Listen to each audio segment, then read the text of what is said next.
Coming up on today's episode. So rent vesting is becoming a lot more common as well. So sometimes, say for example, if you want to live in a particular suburb, it is becoming harder for you to buy something there. It doesn't mean you stop. You can always use your money and buy somewhere else, which fits into your budget. Dodgy advice and bad decisions can cost you big in real estate. We're here to make sure that doesn't happen. Welcome to the No BS Real Estate Podcast. I'm your host, Jo Agresta, and it's time to take control of your property journey together. Hi, I'm Deepak Mehta. I'm the founder of PropVest, and I am super excited to be a part of No BS Real Estate Podcast. Welcome back, everyone, to the No BS Real Estate Podcast, your listening how-to guide to the Aussie finance and real estate market. I'm your host, Jo Agresta. Now, if you've been sitting on the sidelines wondering if it's too late to get into the property market, or if you're stuck in analysis paralysis, trying to decide between buying a home or building a portfolio for investment, then today's episode is for you. Joining me is Deepak, property strategist and founder of PropVest. Deepak's helped hundreds of Australians build multi-property portfolios from scratch. And what makes him stand out is that he's a no-hype approach. He's not just about buying property, he's about helping everyday people build a wealth mindset. So take calculated steps and always invest with confidence, and even in a changing market, it's possible. So he's one of the most relatable experts in this space that I've heard about and heard from. And from humble beginnings to building his own portfolio and launching PropVest, Deepak's walked the walk and down the path that many listeners today have been starting on. So Deepak, without further ado, welcome to the show. Thank you. I'm really excited to be a part of this podcast. I've been excited too because Karina, our marketing manager, said, "Oh, you've got to talk to Deepak." And I said, "Okay, of course." I always trust whoever she tells me to speak with. And then when we caught up, I was like, "Yep, yeah, no problem. Don't speak anymore. Save it for the podcast because we're going to talk about it." So it's a really important episode because you're quite different to, we have a lot of buyers advocates on the show who talk about property from their perspective. But for yourself, you're a property strategist. This is very different. And I can't wait to unpack that with you. Now, I'm really excited. I'm really happy to talk here and provide some knowledge and value add to other people's and your listeners as well. Well, I think you will. I think like I said, this one today, guys, for those tuning in, and thank you for joining us again. We are talking to our property investor people, the people that are thinking about it. Maybe you have a portfolio and you don't know what to do with it, or if you've got the right assets in it. So we're going to unpack a lot of stuff with Deepak today to help you get on the right path and get set up. So let's go from the beginning. I think that's the natural place to start. What got you into property investment in the first place, and how did your personal journey kind of lead you into this path? That's a really good question to start with. I'll start with my journey as like a typical migrant. I came into this country, nothing related to property. Yeah? I came for work, to settle into this country, experience a different country. This was the first country I went out of. Wow. So I'm born and brought up in India, finished all my education there, and I got an opportunity to come and work here. Within the first 12 months, I think I came here quite newly married at that time with my partner. Oh. And when we came to this country, I think within the first 12 months, we realized this is something where we would want to build our life. And I think once we had that realization, it took us first few years to settle down as a migrant, found our feet here. As with a typical migrant story, we ended up, first few years, we were living in the city apartments, squeezed in and trying to enjoy our life. And then, within the first few years, we had our kid and we wanted a little bit more space. So ventured out into the suburbs and built our first home. And once we had done that, we really liked the location where we built our first home and had saved up a little bit more money, just put in and bought another land and thought I'll do it as an investment. But things started to change where we were living. We had a new station come up and that area just started to really progress from an infrastructure perspective. And we really liked the area as well. So we thought, why instead of using or building as an investment, let's do an upgrade and build a really nice home there. Yeah, so that's what we did. So that's my story for the first couple of properties. And it was all around my first home and then an upgrade. Yeah. So once we moved into the second home and built a really nice home there, we made the first one as an investment. So you can call it like a fluke, or a lot of people, I think, potentially go through a similar scenario, buy your first upgrade and make your first one as an investment. So that was my initial journey. I think when I built my second home, we got a lot of experience from building our first home as well. Of course. So in the second home, we probably did everything we would have liked to be there for the next 10 years, 15 years. And once we did that, I think from that point onwards, my path was clear. And me and my wife were on the same page that we probably don't need to do another home for the next 10, 15 years. Wow. And that probably it gave us more of a liberation thing that every time I used to save up money, then I could go on an investment path. And I think from that point onwards, my mindset was very clear that now we have done our home for the next 15, 20 years. Let's now go on a path to really understand how to build wealth using real estate or property as an investment class and just go. I pressed the pedal down and went on to that particular path. So over the next 7, 8 years, then I focused a lot on really getting some professional help and building up a portfolio of properties. So that's just a bit of my initial journey on how I went into and got about into property investing. And thank you for sharing that, because what I love about it is for so many people and so many of our listeners, they're in the same boat as you. That we have a lot of multicultural listeners, like immigrants that are tuning in, trying to set up their lives here like what you and your family did. And we also have everyday Australians that have lived here their whole life and said, how do I do this? So I think your story is really relatable in the sense that there's a lot of sacrifice. Like when you first move here, living in a small apartment, it's less than optimal.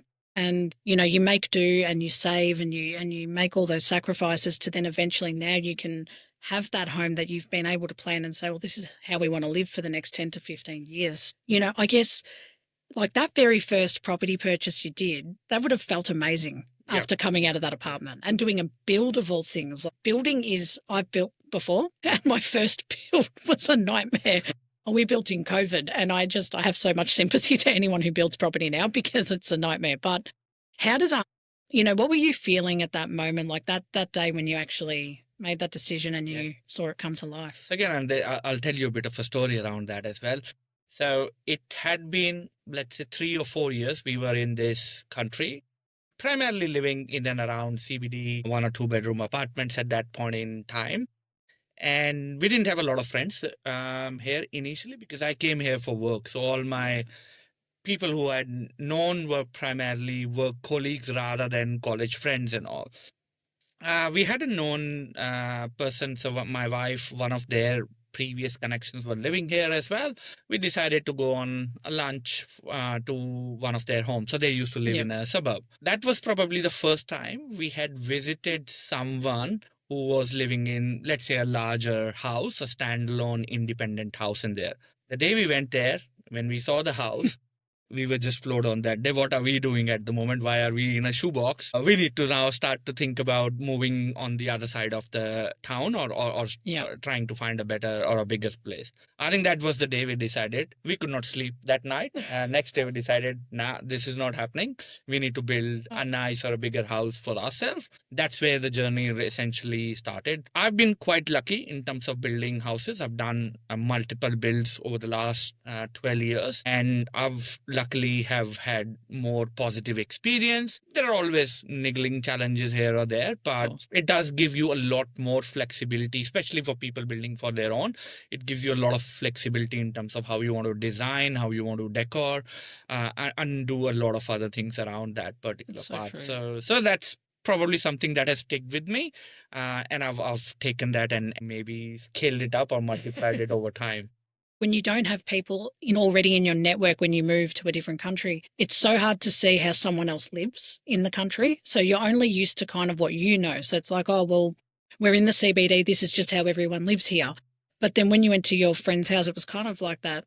Hang on a minute. Why are we doing that? Yeah. Like, well, let's change this. So I love that you kind of saw something that you wanted and then you and your wife were like, that's it, we need to make it happen. And now, all this time later, you've been doing builds, and I can't wait to unpack this knowledge with you because our listeners are really going to learn a lot today. What was the driving vision behind creating your own company? It's more of a natural progression in my career as well. So again, I'll always relate it back to my story. I came here as a migrant 2008, so almost 17, 18 years into this country. So my initial journey into this country, is relatable to a lot of other migrants as well who come here for either studies or work and then settle down, work in corporate life. The whole idea when I went through my own journey in building up a portfolio, like I started from scratch here. And one of my inherent beliefs is if I can do it, why not other people? The simple story behind why I started PropVest is purely to help other people and just to get them a bit of direction and guidance. I think a lot of people have the capability and the capacity to be able to do better things for themselves. It's just if you can provide a small bit of guidance and shining light to them and give them the encouragement, I think a lot of people can do really well for themselves. You've been in their position for not just like migrants, but a lot of everyday people who want to start a portfolio. The hardest part is, you make the decision, but then you don't know what to do. So it's so important to have someone like yourself who's been in that exact place to now be able to share that knowledge on a bigger scale, with multiple customers. So I love that you've, that's led into your vision and your journey because it resonates for so many people. Property investing as such, it's not a rocket science. There is a lot which goes involved with it, but once you get the gist of it, then you can do a lot of things yourself as well. So primarily one of my core focuses is education. So a lot of times, a lot of experts are only talking about property, hotspots, which one to buy, how to go about it. But I always try and take a step back with all of my clients or prospects, whoever I meet. A lot of them is first really getting their mindset right before you commit to a property.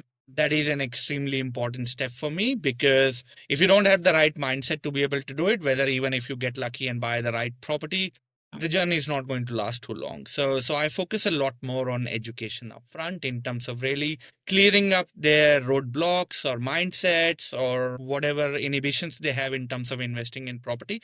And every person is different. One person profile doesn't fit to other one. So the first thing we work on is a long-term plan or a long-term, what you can achieve in the long term. Once you have that set of goals clarified, it's a lot easier to work backwards and break it down into what kind of property, which property, where, and what else to be able to work around. But the first and the most important thing is, okay, where are you in your lifestyle? So I work with a number of people, let's say, who are new to the country, mid-20s, early 30s. The strategy or a direction or the pathway would be very different for them as compared to someone in their mid-30s or 40s. Yeah, of course. And then you also get sometimes people coming in mid-40s saying, I think we've really missed the boat. We should have done this and that and all. And that just prevents them from taking next step. That's not the end of the world. They still have another 20 years before they retire. So you probably got another 2 to 3 property cycles coming in. They can make the best use of it still. So it's never the end. It's always when you think you are ready, you need to make a jump into it. Yeah. I think that's well said. And mindset's something we're going to unpack today too, because it is a limited, when you think you can't do something, and I think this is with anything, right? It's like when you want to go on a diet, when you want to do a new job, a new career, like there's a limit in your brain that says this is risky, don't do it. So then you stay doing the same things and get the same results. So this is really what you're doing with PropVest is really talking about strategy and mindset with your clients. And I love that because it's quite like buyers advocates do elements of this, but like you said, the focus is very much on suburb asset. Where are you buying? What are you buying? And that's great in its own right. But this is different. This is much more of like a psychological, journey that you're going on with your clients. And I think it's very empowering for them to have someone in their corner who's going to listen and understand and someone who's been in that position. So it makes a big difference. I guess, it leads me to that question. How do you describe the difference between someone who gets stuck and someone who builds long-term wealth through property? A very interesting question. I was actually thinking about it. Like, I'll try and simplify it rather than making it complex and you need this quality or that quality. I think for a lot of people, success in life, whether it is property investing or as you mentioned, whether it is their own career or other personal decisions, a lot of time it is just their decision-making capability. How fast, how confident you can make the decisions will probably decide how far you can get ahead in your life. And that goes with property investing as well. You can see people, you can give them information after information after information, and they're still unable to make a decision. Whereas you'll find other people, as long as their basic criteria is met, They are able to take a decision, move forward. And I'm not saying all their decisions are going to be the right decisions. As long as you can make a decision. I'm just trying to remember a saying which I really follow a lot. It is, for me, it is not that important what decision you make.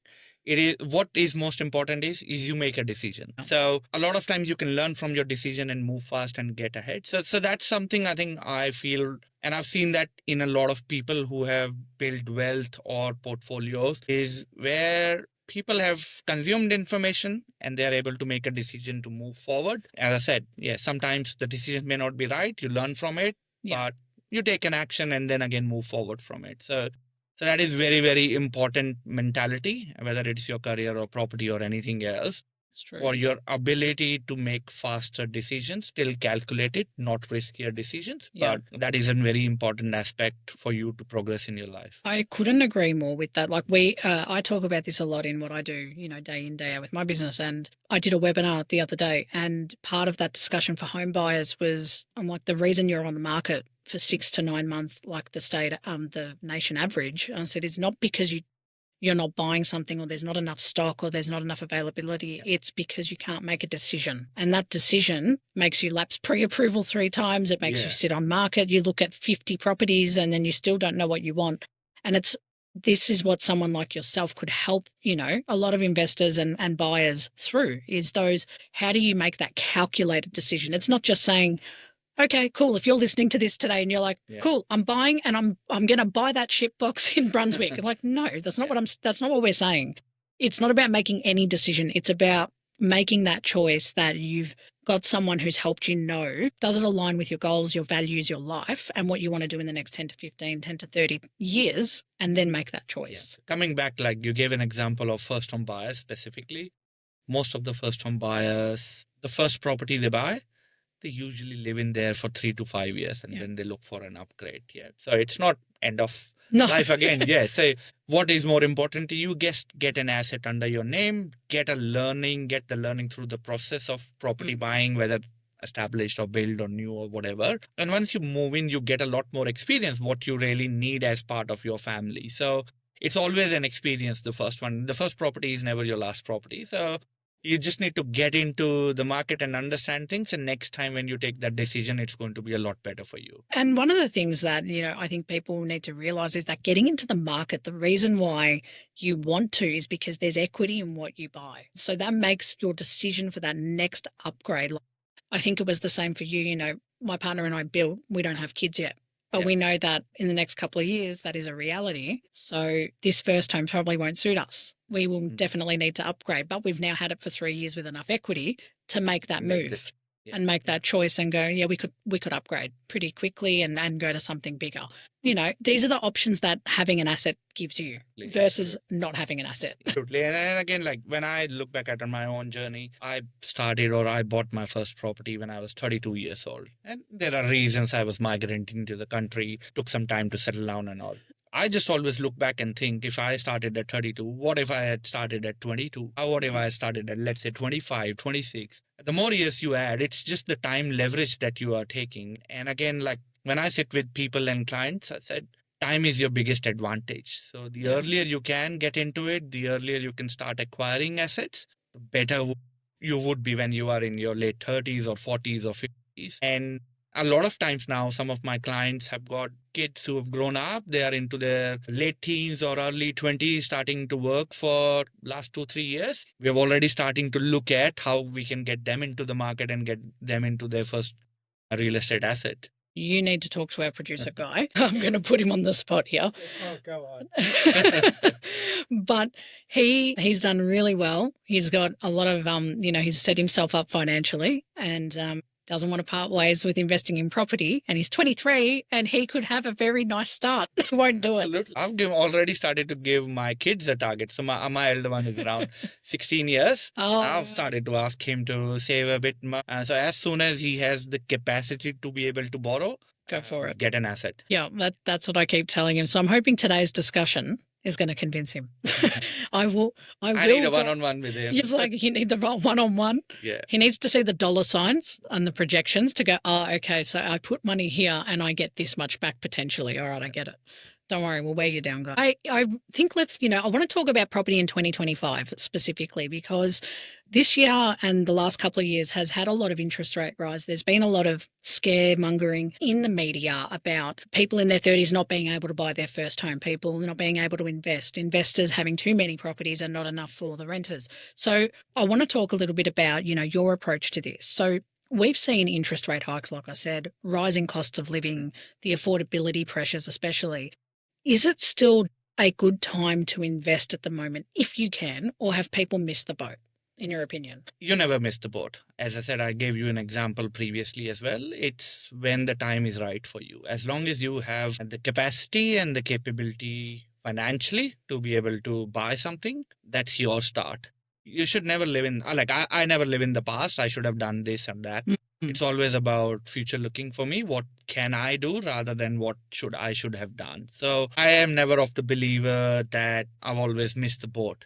Your time is still a number of years ahead for you. And it's not, again, property investing. We can look at it from any other industry. You can look at a lot of actors who started their careers in their 40s or 50s and still made really well. You can look at a lot of singers who've only got to be known or gone famous in their 40s or 50s. So if you look back and again work through as part of your property investing or home buying journey, as long as financially you are okay in a reasonable space, it is the right time for you. I generally don't really believe in a lot on, let's say, the market cycles. Market will always go up and down. It is not under my control. Trump make a decision somewhere in another country, something else happens in our country, so we can't control. But if you look at the fundamentals in Australia, we still have less supply. We are not building the houses at a pace at which our population is growing, whether it is migrant dependent or inherent population growth. But the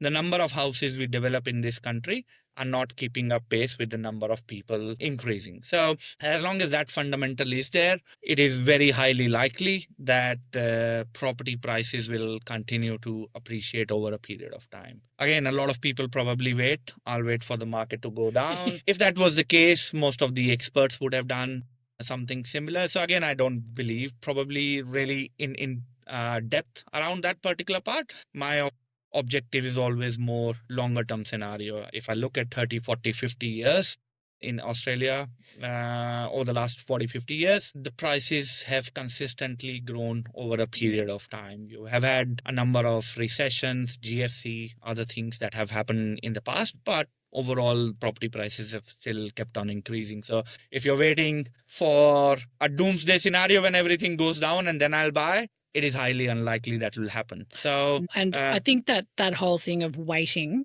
I always say to people, oh, you're waiting. Can you tell me when it happens? Because we can't predict it. Like there's, of course, indicators and there's data. Like I'm a big believer in data, right? And informing decisions, like make data factual decisions. Don't base it on, too many feelings. Always I go by gut instinct and some data. So logic, right? Logic versus emotion, but making sure it's the right decision. But you're right, and I want to get this message to you guys who are tuning in today really clear. Like what Deepak is saying is so important because we always hear the news that says, oh, you can't buy in your 30s because, the job, the way we're paid in our jobs, it's not keeping up with the pace of how much it costs to own a property. Totally hear that. Don't doubt it. It's data. It's fact. But have you spoken to someone who's a financial advisor? Have you spoken to a property advisor? Someone who can look at your personal situation one-on-one to say, well, it is a reality, but maybe if you want to do it tomorrow, no. But do you want to do it in the next 12 months? Yes. Brilliant. Yeah. So I have a number of examples where I meet people who are probably not ready when they've come to me. But we set up a plan, okay, in 6 months or 12 months, if you can be disciplined enough to save a little bit more and reach a goal that we set up, then you would be in a position to be able to do that. It always requires a little bit of commitment and discipline. Of course. if you want to achieve bigger goals. But as long as people have that clarity, because I think a lot of people just don't have the belief at the moment.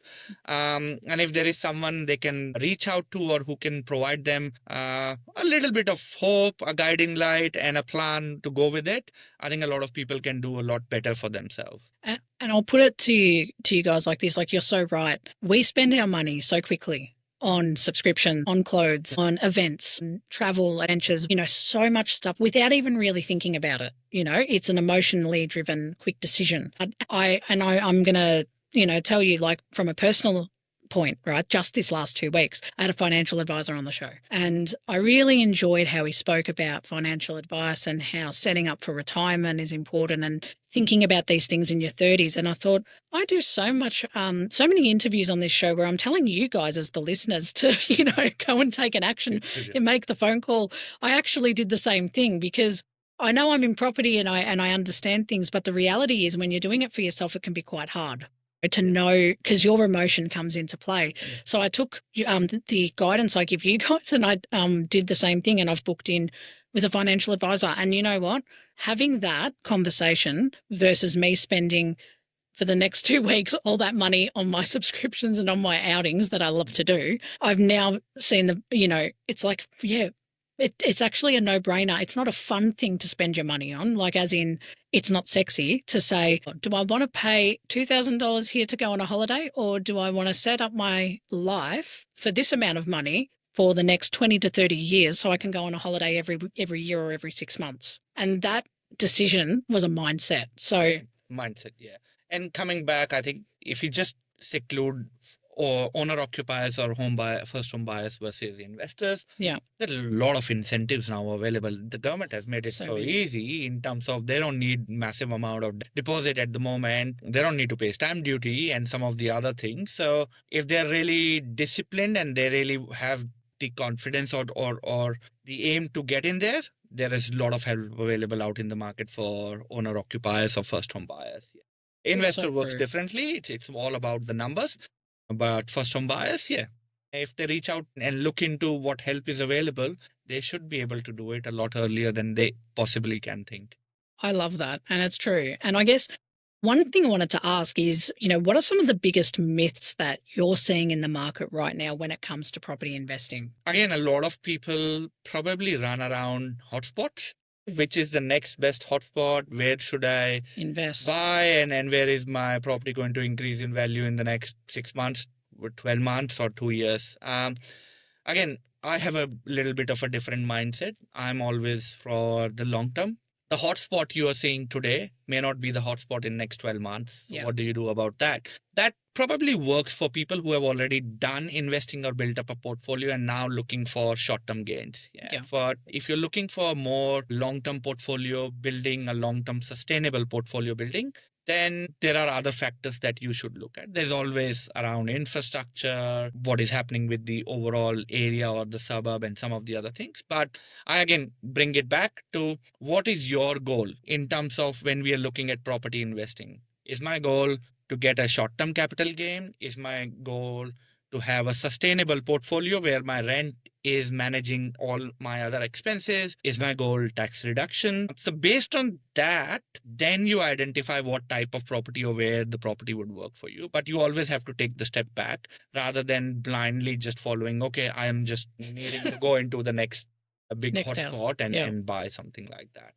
So, yeah, and I think that makes sense. It's a pretty big one at the moment. Everyone's I've heard it all, Bendigo. I hear Bendigo every day. I hear Cranbourne East, which, I'll give you the example. Like, as soon as you picked up Bendigo, so Ballarat, Bendigo, some of these locations, again, like I generally don't want to talk about hotspot, but 2 years back when Commonwealth Games were announced, everyone started to go onto some of these locations because there was supposed to be infrastructure, jobs and everything else created. And suddenly they canned Commonwealth Games and things went on to the opposite side. So again, when you take a risk on hotspotting, some of these things can happen as well. Yeah. And that is such a good point, right? Because like infrastructure is another thing I always talk about. Like, and I'll give you an example of this. My parents, when we moved from our, smaller starter home, like when I was younger, as a teenager, we moved then to Limbrook.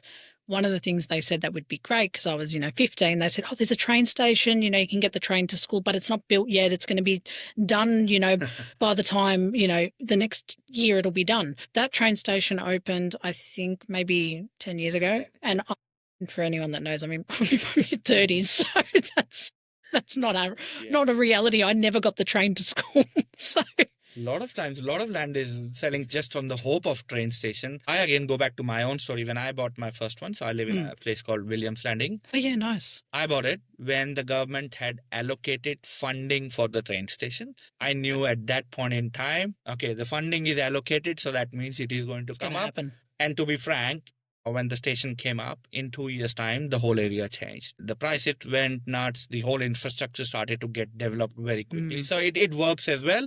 But again, rather than being a hope, just look at some government budgets each year. It comes as long as the funding is allocated, something is going to happen. It's going to happen. Yeah, exactly. And I think that's the important thing, is the funding allocated. And I don't think that's a tip that many people know. So that's a good one. And I guess, what's one thing that you say in property is a long-term game? Like, can you explain what mindset people need to have before they even start looking at properties? Like, I'm not even talking about hotspots now or assets, but what's that first thing apart from the decision making that they need to think about?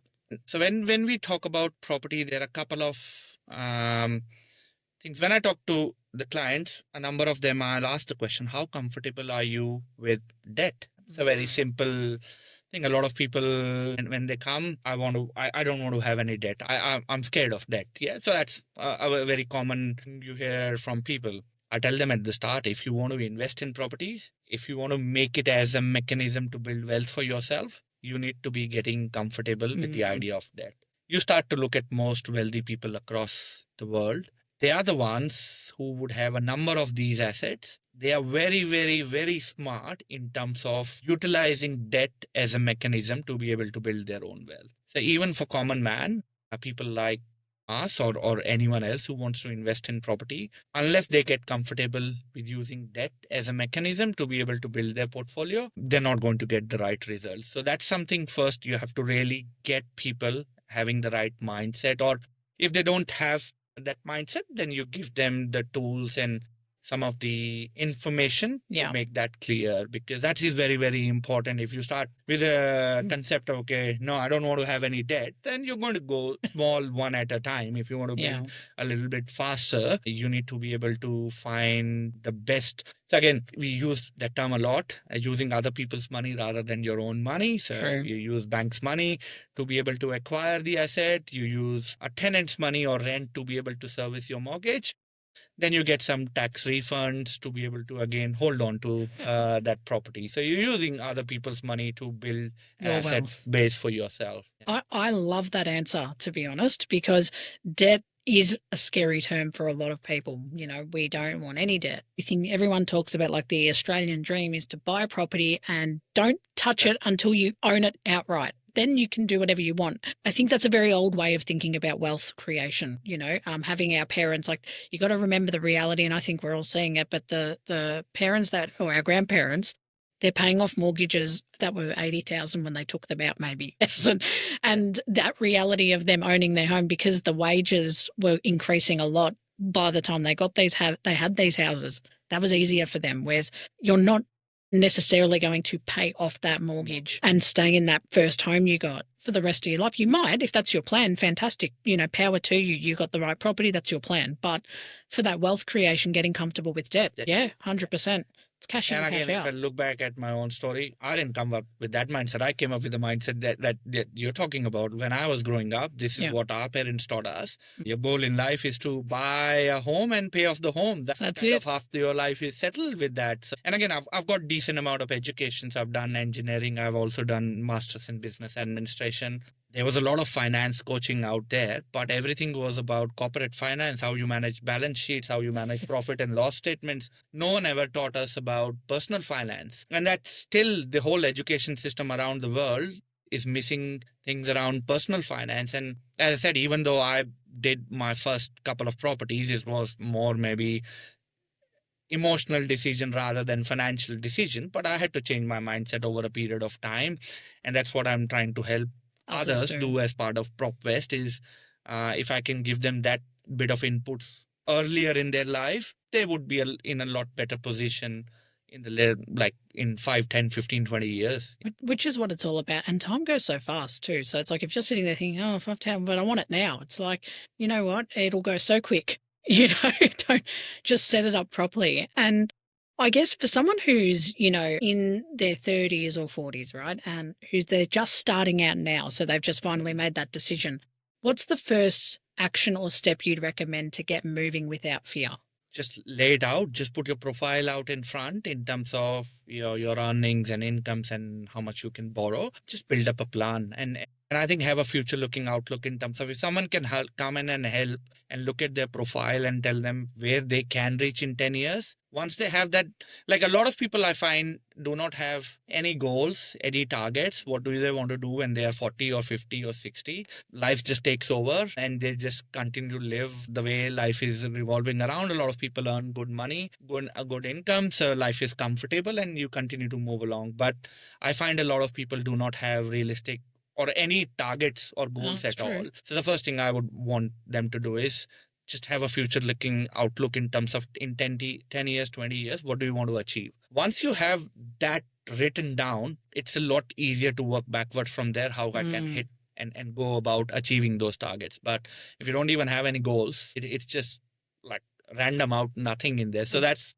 I think, one thing I always tell people when I meet them, start to think about building goals for yourself. I'm going to set every one of our listeners homework today. If you haven't done that, whether you're single, with a partner or whatever, it doesn't matter, right? Whatever your position is, write down your goals. Okay. That's one action you can take. And then if you want to talk to Deepak, like we'll put his details in the show notes. Reach out and have a conversation. It costs nothing to have that chat. So have that call and then you can start to open up your mindset. Go with an open mind. But writing down your goals is a great tip because, like we don't really, I think culturally we don't think about it, right? Like our goals are really based on what our parents taught us. So if your parents were people who thought very different, and said, oh, no, you've got to have goals every 10 years and this is how you build wealth. Well, for a lot of us, that's not the reality. The reality is our parents said, get married, have kids, have a house, pay it off. and pay it off. Yeah, you'll have a good life, Yeah. Get your pension, you'll be right. And when you tick off, we're like, and there's nothing to look forward to after that, right? Because when you buy the first house, have kids or get married, and those things are done, what are you doing next? Yeah. Like, are we waiting for your kids to buy their house and you're going to put that same knowledge onto them, go buy a house, get married, have kids, and we keep pushing this cycle along. So it's up to us as the generation in our 30s and to instill this in the next generation of, wealth creation. So I love that. And not just wealth creation. So when I talk to a lot of people, life is about enjoying as well. So you need to be calculated. You get sometimes people who are just want to invest, save every penny and do that. So that's again not the right way to go about it as well. You need to have the right balance. You need to enjoy your life and also build some assets over a period of time that can help you relax when you reach later part of your career as well. And I think you said it kind of earlier, but it's like that cash flow in, cash flow out. Like what a lot of wealthy people do. And I'm not talking because I'm wealthy. I'm talking because I talk to a lot of professionals and wealthy people now on the show. But it's what I've noticed is they have debt, but they move the cash around very smartly. Yeah. And this is what's setting them up to live their life at the same time as having wealth, at the same time as setting them up for the future. And you know what? All of them started where you probably are, where I am, where Deepak was. We're all in the same boat. We have to start somewhere. This is mindset. And this is exactly why Deepak's And there's no magic bullet. You can't get rich in a day or 2 days unless you win a lottery or anything else. But everything else is small baby steps to start with and take those steps and things compound over a period of time. You just have to give it time. And as I said, if you can sharpen your decision-making capability and take decisions faster, you'll be better off. And one segment, I can't let you go without doing this segment because it's our fan favorite. So we have our Reddit myth-busting segment here. So if you're new to the show, this is our Reddit segment where we pull, and some of you actually send them in, which I really appreciate. I love when I get a submission from a listener, where we pull real Aussie posts from Reddit forums, the Oz Property Chat, and we unpack them with the professionals. So this week we're going to dive into 2 posts that capture the mindset of today's first-time investors. So, Deepak, are you ready to play? Absolutely. Okay, let's go for it. This first one was put in the Oz Property Chat and they wrote, is it still worth getting into property investing in Australia if you're starting from scratch in 2025? And it says here, there's an image that they've attached and says, the poster talks about income not keeping up with prices, serviceability caps, and worries that maybe all the growth is behind us. They're wondering if the property game is now not only, I guess, is it winnable by those who got in early or not? Yeah. I think we will go back to some of the conversations we were having a bit ago in terms of it's about the time is about you have never passed the boat. Yeah. Yeah. So you can always start when you are ready. I don't believe in terms of we have passed the cycle or the 2020 cycle or just after COVID. Obviously, a lot of cities did really well just after COVID because a lot of people were sitting on a lot of savings and they immediately invested in properties, a lot of them. But if you go back to history, there's always a cyclical thing. Every 3 to 5 years, we get a cycle in there. So one cycle has passed. We are always going to have a number of other cycles in future as well. So that's not the case. That's one. And again, if we go back to fundamentals, what we talked about, we still have less number of houses as compared to the people or the population that is increasing. So as long as there is a supply demand imbalance, the property will continue to increase. Going back, one of the other points which we probably haven't covered in the past is around buying your own home versus investing. Good point. So rent vesting is becoming a lot more common as well. So sometimes, say for example, if you want to live in a particular suburb, it is becoming harder for you to buy something there. It doesn't mean you stop. You can always use your money and buy somewhere else, which fits into your budget, and you can continue to live where you want to live. So a lot of people are doing that, especially in their late 20s, early 30s, where they don't have kids as yet, but they want to stay in a particular location, enjoy their lifestyle, and still have less money. They can invest in some of the other parts of the country as well. So at least that allows them to get into the ladder and start building assets for themselves. And that's a really good point too, because, there's a lot of, if you talk to a broker or you talk to a financial advisor, they're going to give you those steps on how to set that up too. And then someone like Deepak, like with the strategy side of things, I imagine that you have a lot of strategies that you would have to personalize to your clients, right? Yeah. So, rent vesting is one way to get into it. Do you have other ones that you also are there any common ones that you typically go through with these first time kind of investors or even existing investors that have a portfolio? So, as you said, based on their profile, based on their, let's say, incomes or borrowing capacity, I think strategy comes, you really need to understand where they are in their life.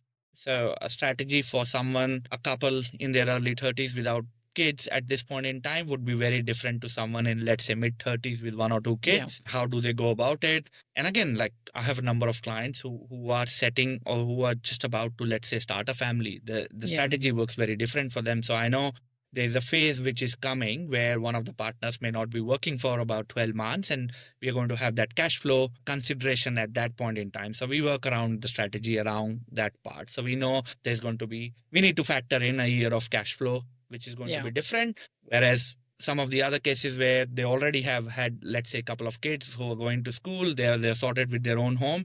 We can press the pedal a little bit in an accelerated mode and start to acquire portfolios faster. So, and then there are people who are, let's say, in their 50s who want to now start to look at winding down. A strategy is very different for them.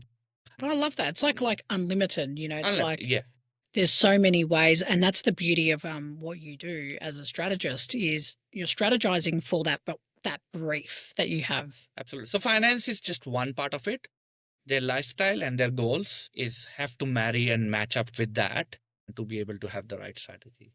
Love it. And I think that's fundamental, right? It's if you're ticking, my partner says this to me, and I think her mum used to say it to her, but you always have to have, I think it's 5 things, something to look forward to, something to love. It's like there's these things in life that you have to have. So whatever you're looking forward to, could be a holiday, could be whatever. It's like, but you've got some happiness in the home, you've got some happiness in your heart, physical, mind, and everything's stimulated. That's the fundamentals for a good life. So even sometimes having just a conversation, Deepak, with someone like you, to just set up those goals and know what a plan is can already just reassure you from that stress of when you don't know what you're doing and you're like, I don't know what to do or what am I doing? I'll give you another good example where a lot of times initial conversation is usually a lot of times with, say, the male partner in the house. Yeah, you start that conversation. Their mindset is always a little bit more towards money or finance related, whereas the female partner in the house has a little bit different mindset in terms of the goals or aspirations.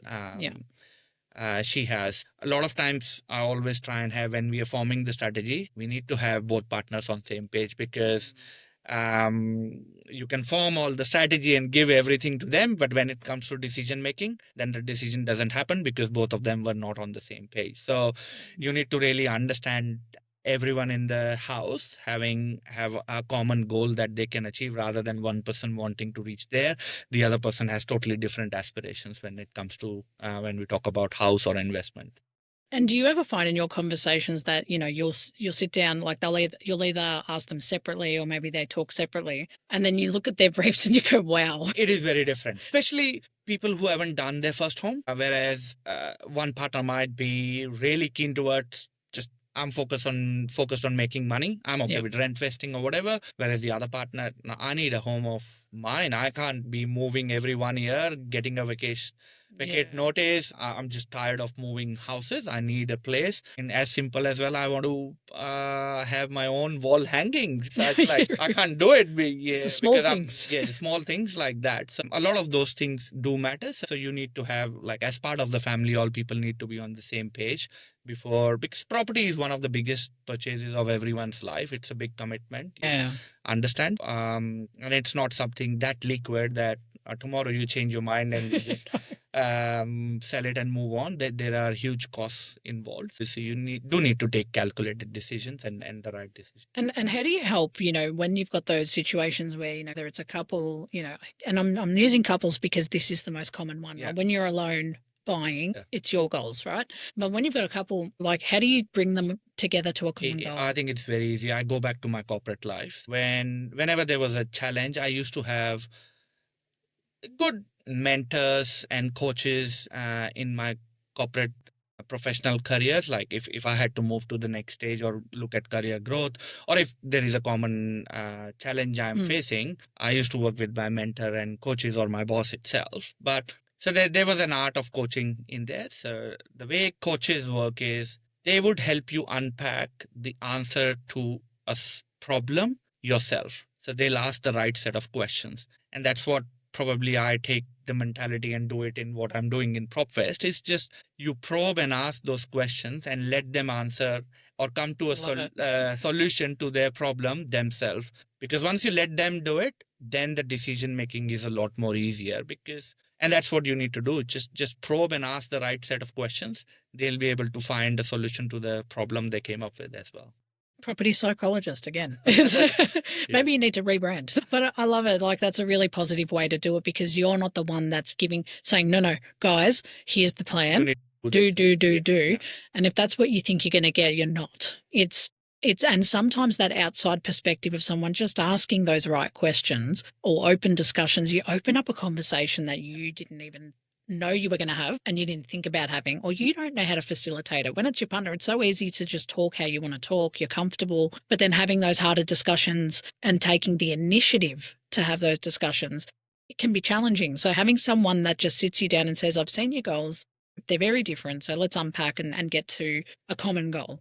And I love that, because then you would see people who then they're coming together, they're aligned, and then they're achieving their goals. Like, what's that like for you to see someone kicking those goals? Absolutely. It is so liberating and so much powerful in that sense. Again, like I call it, let's say we call it as property strategies, but I only talk about the property or a product. That's probably the last step for me. So it's, unless I've had 2 to 4 hours of real conversations, I've met them 3 or 4 times. I don't ever talk about this is where you should buy, or this is a product and all of that. All the upfront work is about how this is going to help you benefit, whether it is going to help you allow to hit your goals and achieve that. So all the conversation is around that in the first few meetings or first 3 to 4 hours. Because as I said, if you don't do all of that, whether they buy the best property, they're still going to have doubts in their mind. And so it doesn't help. Yeah. So their journey has to be more where they are comfortable once they have purchased anything. Or if the challenges come, they are not totally anxious about it and they know what can come as well. So it's all about making the journey much easier for them. Because I see all along as well, until they are able to hold the asset for a longer period of time, they're not going to get the best value out of it. No, great answer. And I love the way you put that. And I have one more Reddit story for you because I digressed a little bit. This next one is, so this person's titled it as First Home versus Investment Property. What is the right move for our future? And to give you context, we're a couple in our mid-30s with 130,000 deposit and 200,000 combined income. We're torn between buying our forever home in Sydney or using that money to invest in 2 cheaper properties somewhere else. We're planning to stay renting for a few years, but want to make a smart move.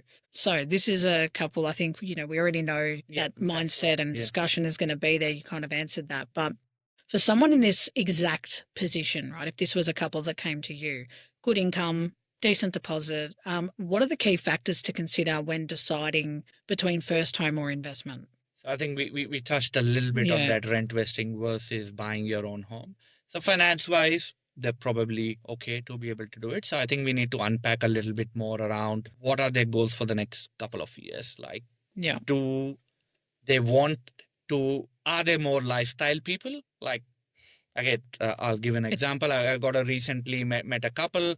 The first thing they told was they're living in, let's say, Brunswick. They really enjoy waking up Saturday morning, just walking to a cafe, having breakfast. And if this is what they love enjoying and doing and walking towards they want to live in that particular location for the next couple of years, it's going to be hard for them to afford, let's say, an independent house there.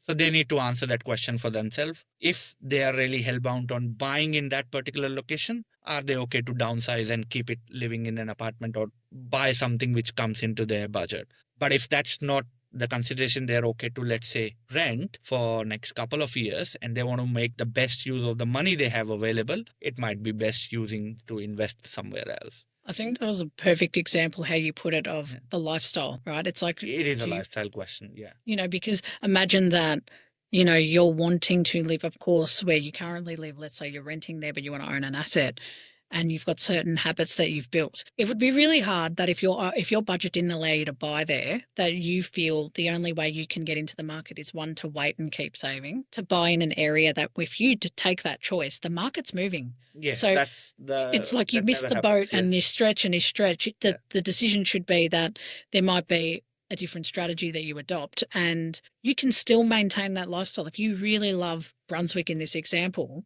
you can rent and buy something very far away maybe that's going to just have an asset that grows. And then when you're ready, that's going to fund the next one.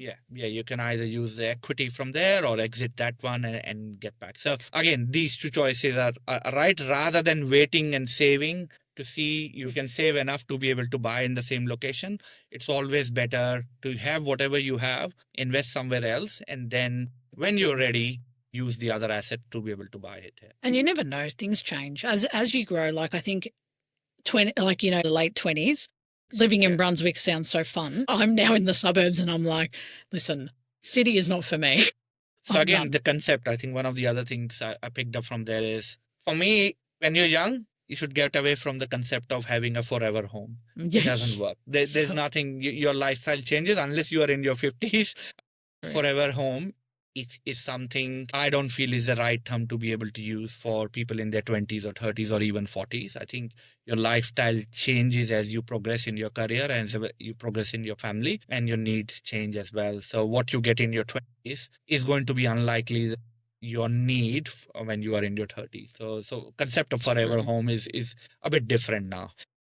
I'm very passionate about this. So Abodey, right, my business, I have a saying, we don't find perfect homes, we don't find dream homes, we find right fit homes, because it fits your criteria for that stage. Because these forever home is you're downsizing because you've lived your life and, now you just want to settle by the beach. So, and this is where, an asset like an apartment might be appropriate, or a unit, like something that's manageable. So I totally agree with you. And no, thank you for participating in that one. I thought that was a good, way to kind of wrap it up. And And before we do wrap up, Deepak, I've loved this conversation. I think we need to have you back for a different conversation. Let's unpack some more topics, some more strategies next time. But before we wrap up, is there one piece of advice or a guidance that you want to leave someone who's listening today? What's one bit of advice you want to leave our listeners with today? The whole world is changing. Yeah. Now we see with AI tools, ChatGPT. I think at this point in time, there is an information overload all across the world. Yeah. And that is making it very hard for anyone to take any decision. So everyone is going into analysis paralysis mode, whether it is property investing or any other decision they have to make. There's just plethora, too much information available. I think we all need to step down or step back a little bit. Maybe, just use an expert. Doesn't have to be a professional expert. Maybe within your own network or your family or anyone you can look up to who's done well. Just try and take some good inputs from them and listen to their stories, how they have been able to achieve that. And just simplify the activities for yourself rather than trying to take too much information from the web. I just feel, the attention span is, people are losing their attention span and there is just too much information available and people are unable to take good decisions for themselves. So go back to a little bit more of a human connection, meet more people, look for their advice, what they were able to do in those situations, and then that can help you take decisions much faster. I love it. Thank you so much. I've really, really, really loved this discussion. So thank you for sharing your insights and your wisdom with our listeners. Thank you. Thanks for having me. I really enjoyed the conversation as well. I'm so glad. For anyone who wants to connect with Deepak today or learn more about how PropVest is helping support you in your property journey, whether that's investing or owner occupancy, whatever the strategy might be, we've dropped all the links in our show notes below. So have a look and you can get in touch with Deepak through the website. And as I always say, and I said this in the middle of the podcast, a call costs nothing, okay? Book a time to have a conversation, ask the questions, and see what the right advice could do for your financial future and your property future. So thank you again. Thanks for having me. Of course, that's it for today's episode of the No BS Real Estate Podcast. If you got value from this, send it to one of your mates, share it with your friends, or subscribe for more episodes like this. And we'll catch you next time on the podcast. Thanks for tuning in. That's a wrap for this episode of the No BS Real Estate Podcast, powered by Abodey AI.